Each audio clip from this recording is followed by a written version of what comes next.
third.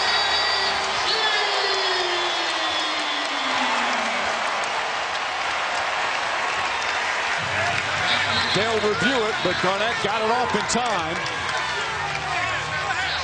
That's great defense by Pau Gasol.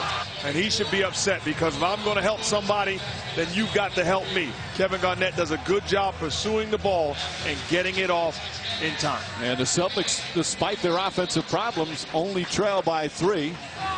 Meanwhile, the Lakers getting big game for Pau Gasol. 13 points in the first half. Kobe had 12, and he's with Doris. They were the main source of offense. You and Pau. The defense is really digging in. What will make the difference offensively in the second half?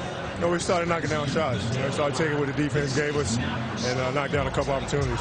When Lamar Odom plays well, how does that change the equation for this team? Well, it adds more versatility to our game. Obviously, the depth is a huge part, and giving Drew some minutes. Kobe, thank you. Mike. All right, Doris. He has not been shooting well in this series so far, but 5 of 8 in the first half, including 2 for 2 from downtown. After the break, Stewart, Magic, John, and Michael, a T-Mobile halftime report. We'll take a closer look at the first half, and then you'll get a preview of the FIFA World Cup. Game 4 of the 2010 NBA Finals from the TD Garden in Boston. Celtics trying to even this thing up. Paul Pierce, a strong start. Halftime, Lakers 45, Celtics 42.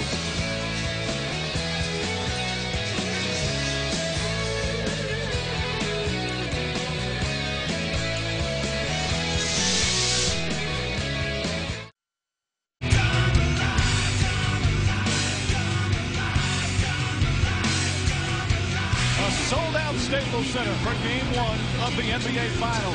Fisher alley-up to Bryant. Oh, blocked by Bryant. Off the turnover, Kobe Bryant. Let's see what the Celtics have here in Game 2. Well, that's an NBA Finals record. Rondo sets for the jump shot. Knocks it down. Good evening, everyone, and welcome to Game 3. Bryant takes it away from Garnett. Finds Bryant inside. Counted out a foul. Fisher to the basket. Gets hammered, and he puts it in.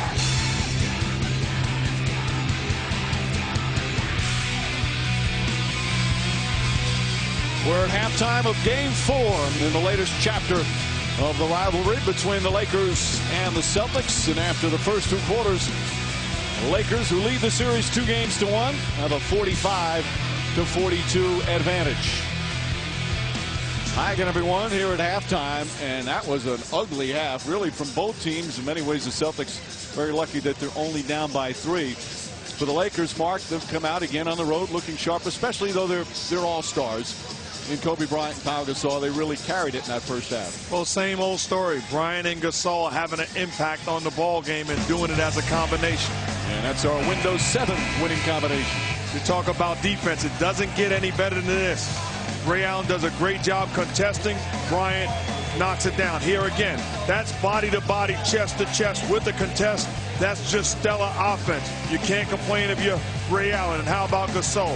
Knocking down jump shots. You love this one. The rainbow jump shot. A lot of airspace. And then skilled on the block. The ability to fake and finish with his left hand. Both guys very efficient in that first half.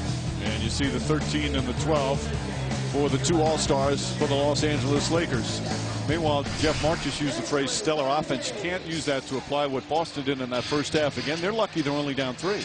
Well, they shot 41%, and usually you give credit to the length of the Lakers for disrupting their shot, but it wasn't that way. Only Paul Pierce really got going. Here, Ray Allen misses a layup that turns into a 3-point shot by Bryant, and then Rondo misses a wide-open layup, which turns into a 3-point play by Odom. Then Glenn Davis misses a fast break layup. And then Rondo again. These are point-blank shots right at the basket, and really not that hard of contest. They've just got to concentrate and stick it in. Who would have thought? Pierce is 12, everyone else in a little bit of a struggle. Ray Allen, over the last 4 halves, 1 for 22 from the floor. An incredible struggle for one of the great shooting guards of all time. He'll try and get it going as we start the third. Before we do, we check in with Doris Burke.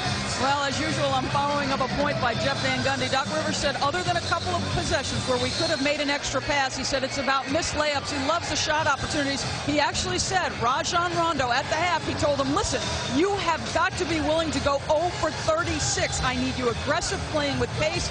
And he said, guys, that's simply a product of this guy being young and not wanting to hurt the team, guys. Rondo, again, missing free throws in that first half. He has really struggled from the line. Meanwhile, Lamar Odom starting the third quarter for L.A. Andrew Bynum looking over at the Laker bench. Don't even see him out on the bench right now for Los Angeles. Pierce had the quick start. Garnett's jump shot. Nearly tipped in by Rondo. Perkins gets it. Good ball movement there for Boston. And again, another missed open shot. But I like both of those shots. You're Kevin Garnett. Those are your shots. Just wasn't able to knock them down. But step in rhythm with confidence. But let's not diminish, as Ray Allen's called for a foul, Andrew Bynum's absence. This is the same thing that they faced in 2008 when Bynum was out the entire series. Which Laker can give them 4, 5, 6 quality minutes? Luke Walton at the 4, Josh Powell at the 4, or Banga inside as a center? Walton gave him some good minutes in game 3. Trying on a drive. Ray Allen the rebound. Of course, it's not a bad person to have filling in for your starter in Lamar Odom, who much prefers to start. Rondo inside. Perkins gives it to Garnett. Celtics need Allen to get going. Shot won't go, but he'll get to the free throw line. And that's the way you get going, by turning down jump shots and get into the free throw line. I thought Ray Allen did a poor job of doing that, shooting 0 for 13 the last ball game. But all of a sudden, turns this one down, gets to the free throw line. Find a way to get yourself an easy shot.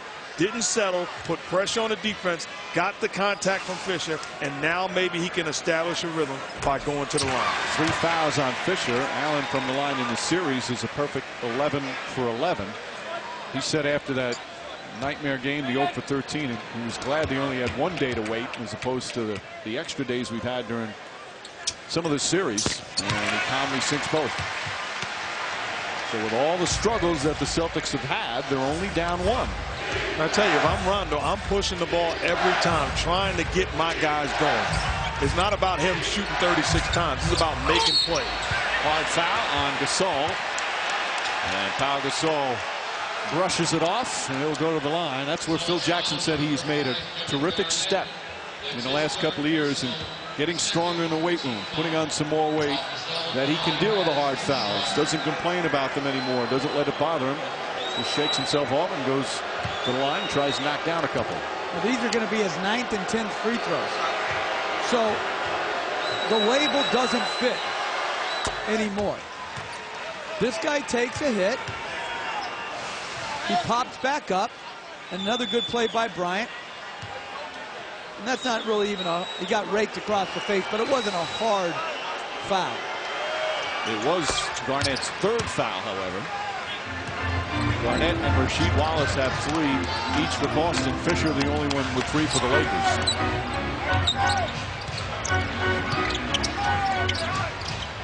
Perkins wants the ball. Good entry pass, and Gasol wraps him up for his 2nd. And that's bad defense by Gasol, but outstanding offense by Perkins. Forcing the issue, gets in position, puts the body on Gasol, and forces him to grab him. This is fighting for position. Outstanding job sealing him, putting him on his back, the 1 dribble drop step, and then Gasol forced to commit the foul. Then you saw Kobe Bryant and Perkins kind of chatting away at each other, and we've seen so far in the finals the officials aren't quick to call that double technical. And a reminder, Perkins, his next technical would mean automatic suspension for the next game because it would put him at 7 for the playoffs. I like the way the officials have let them do a little chatter. Pierce didn't know where he was going with that one, and that's the 8th turnover for Boston.